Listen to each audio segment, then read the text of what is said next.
I'm not sure if you've noticed, especially with us talking about fish fries and talking about spring break and talking about other things I mentioned this morning, that we are adorably decorated all over the place, especially in Studio A, reminding us that a certain period in time is coming up. Some people know it as a holiday.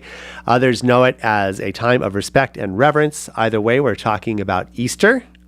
And along with that, Easter services. And there are probably a few choices here, but Crossroads Church here, located in Valencia, has a special service they've been doing for, is that right, the past 6 years, Senior Pastor Todd Smith?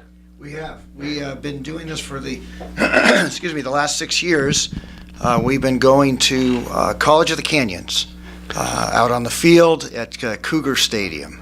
So it's a really good opportunity. Of course, you're not necessarily concerned about overflow capacity because you can get everybody, as many people as possible, into your service. Now, how has it been going for the last 6 years? It's been like great. The big event? Yeah, we currently meet in a warehouse, so the idea of having a large stadium, like you said, it doesn't really matter how many people show up because we got seats for them. And that's terrific. I'm just kind of curious, are there any type of logistics that you have to kind of consider when you're in such a large crowd, a large stadium space like that? Well, we do, because we'll have anywhere from 3,000 to 5,000 on that Sunday morning, and we start off at 8 o'clock with a continental breakfast and serve that to everybody out on the field, and then we gather for the Easter service, worship service at 9 o'clock, and it takes probably about a couple hundred people from our church to make that whole morning happen logistically, from parking and greeting and for first aid and all kinds of stuff like that.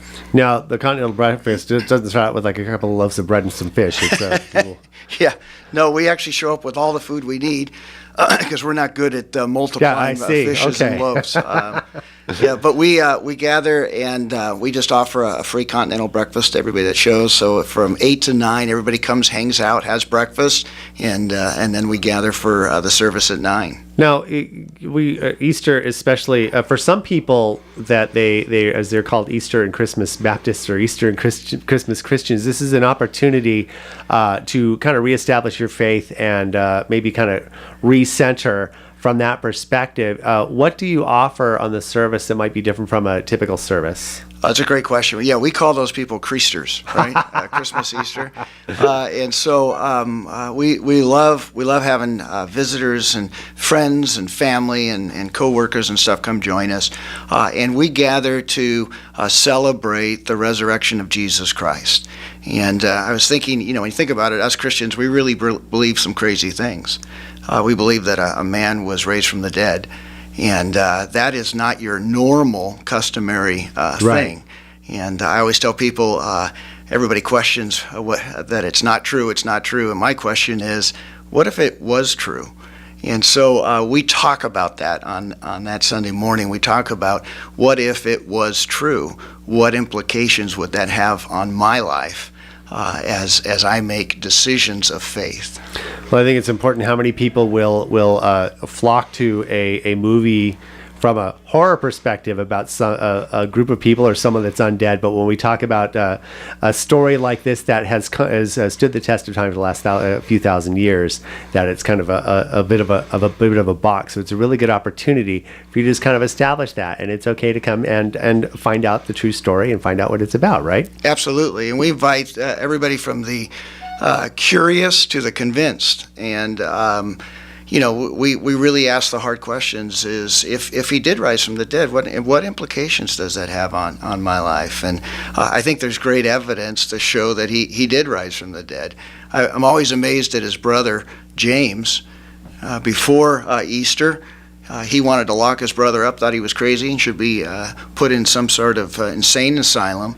And then after he raised from the dead, he became a staunch supporter of his brother. Exactly. And I always think of, what would your brother have to do to convince you that he was the Son of God? Right. And being raised from the dead is a good start. That is a very good start. We're talking with Senior Pastor Todd Smith from Crossroads Church and about the special Easter ceremony, now in its 6th year at College of the Canyons Cougar Stadium. So service begins at 8. And you've got parking. Breakfast begins at 8. Breakfast begins at 8. Yeah, sorry. and then service at 9. Service at 9. Perfect. You can learn more at, I believe it's lifeatcrossroads.org. Correct. Ha, good. It's always like the you don't have it in front of you, and it's live radio. Did I get it right? Perfect. And of course, if they have any questions with you, they can give the church a call. Right? The number is Absolutely. 775-9502. That's us. This is me without my glasses on. And your regular services are on Avenue Stanford in Valencia, am I right? Correct. And all that information, of course, at the website, lifeatcrossroads.org. It's a great website, very well organized, and you got a lot of great information there. So thanks for stopping by, Pastor. Really appreciate your time, and good luck with this service.